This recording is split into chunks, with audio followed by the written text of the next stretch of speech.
Communicating with executives is very different to communicating with your coworkers. They think on a deeper level. Their conversations are a lot more focused. They are a lot more direct. Their reactions are very direct. There's basically no time to waste when you are communicating with executives. You need to get straight to the point. As such, you need to be prepared as much as possible for these types of conversations, which, by the way, can happen many times throughout your work day. You might need to communicate with an executive for a job interview, for a presentation, at a networking event, or basically a social interaction. And let's not forget meetings. How many times do you need to communicate with executives efficiently, effectively during meetings? So in this video, I'm going to share with you 6 smart tips to help you communicate effectively with executives. If you like the sound of what you're going to learn, hit the like button, subscribe to my channel for more content like this, and let's get straight into it. Number 1, augment your focus. You as a professional are focused on the day-to-day requirements of your job. You're focused on what concerns you, your tasks, your responsibilities, and the goals that you have, or even the goals of your team. This is basically where your focus is. This is your focal point before you reach a leadership position. So when communicating with your coworkers from this focal point, it works because they also have the same focal point as you. But when you communicate with executives, this is where the difference becomes more evident because your focal points are different. Your focal point as an employee in a team is on your responsibilities or even the team's goals. But the focal point for executives is very, very different. Executives have a much broader focus. Their focal point is much, much broader than yours. Their focus is on the impact that decisions could have on a department or on the entire organization. They are concerned with connecting all of the dots from the bottom of the organization right through to the top. So as you can see, they have a much broader worldview and focal point than what you do as an employee in a team. And when you communicate with executives, you need to understand their focal point. You need to understand what interests them, what concerns them, what are they worried about. And as such, whenever you communicate, you need to understand how what you say fits into their worldview. How does it fit into the broader picture of things? How does it fit into what they are concerned about? So instead of telling them about each milestone that you accomplish as you are working on a particular project, try to think more broadly. Try to think about how those milestones can impact the entire department or the entire organization. Basically, what you're doing here is you are augmenting your focus so you can communicate better with executives. Number 2, get to the point. Executives are busy. They don't have time to listen to you ramble on or to talk about things that don't interest them or don't concern them. They want to know all the important information and relevant details as quickly as possible. Because of that, when you communicate, you don't need to include every little bit of information. You don't need to include all the background data that you would probably normally communicate to your coworkers because it is of interest to them.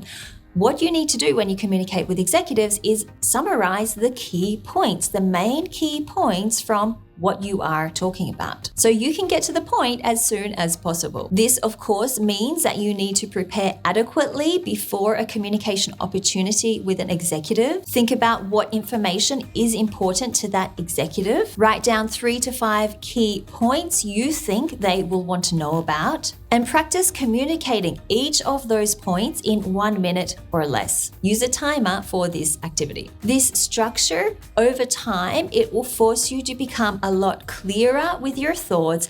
It will force you to get to the point as quick as possible, and it will help you to communicate a lot more effectively with executives. Number 3, answer questions adequately. You need to anticipate questions that executives can ask you so you can prepare adequately and well for your answers. This will help you to answer those questions really well. Because whenever you communicate with an executive, they will ask you follow-up questions. This is a common occurrence, and it is really just so they can get the clear understanding that they need to make their own decisions. They might want specific information from you that you haven't shared, right? So they are doing this in order to improve their understanding about the situation you are talking about. If you are unprepared for questions that executives could ask you, you might fumble your way through some kind of answer. But if it doesn't answer the actual question they asked you, they're going to lose trust in you. It's going to damage your professional reputation as well and not make you look good in the eyes of that executive. So I encourage you, whenever you have a communication opportunity with an executive, try to anticipate the questions they could ask you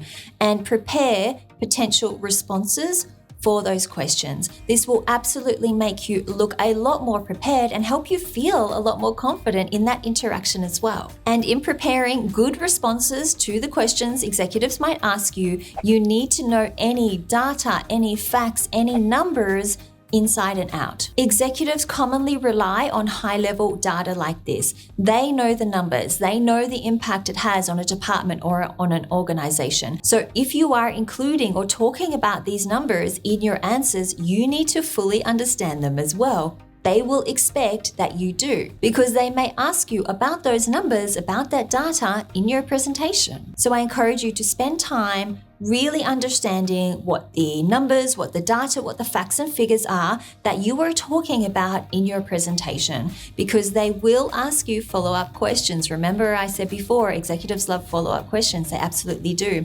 Be prepared that they will ask you about those numbers and facts, etc., in your presentation. You can also practice with a coworker out loud, have them ask you potential questions so you are more prepared for what the executive could ask you. But if you are put on the spot, if you are asked a question about the data or the facts you're talking about, but you don't have an answer, tell the executive and let them know you will find out and get back to them. So far, which tip have you found the most insightful or helpful? Which one will you apply first in your communication with executives? Let me know in the comments below. The next tip I have with you is to speak with conviction. So what does this mean? Well, basically, when you speak with conviction, it means you truly believe what you say. You own what you say and you stand by it. This is really important for executives to see, because the last thing they want is to send you out into the world to meet an important client and have you unravel under pressure and have you communicate to that client that you really don't believe in the product you're trying to sell them. Executives need to know that if they back you for an idea, a presentation, or a decision, they can trust that you will stick to it and you will follow through. In order to give them this level of confidence, you need to communicate with conviction. Everything you say, even everything you do, needs to be said and done with a lot of conviction. You need to trust yourself. You really need to believe in what you're saying. Number 6, ask good questions. You also need to show interest in the topic at hand, and a very effective way of doing this is by asking good questions, asking relevant questions and intelligent questions. Asking good questions is a surefire way to get that executive to know who you are and to be really impressed with your high level of curiosity, which in many organizations today is a highly valued soft skill. When you are in a meeting with an executive, don't be afraid to ask them questions about the topics they discussed during that meeting. As they're going through their talking points in the meeting, try to scribble down 1 to 2 really good questions that you can ask them about the content they are telling you about. And then at the end of the meeting, when it's Q&A time or discussion time, be sure to ask them those questions. This is also a really good strategy that you can use for business conferences or networking events or presentations that you go to when there is a keynote speaker and you want to shine or get that keynote speaker to know who you are. So asking good questions will definitely get you noticed and help you to stand out. But exactly how do you do that? How do you ask good questions? Well, in this video here, I go through some strategies to help you ask good questions or better questions in the workplace, and they will definitely work with executives. Thank you so much for watching this video. If you did get some value from it, then please hit the like button below and subscribe to my channel as well for more content like this every week. Thank you so much for watching, and I will see you in the next video.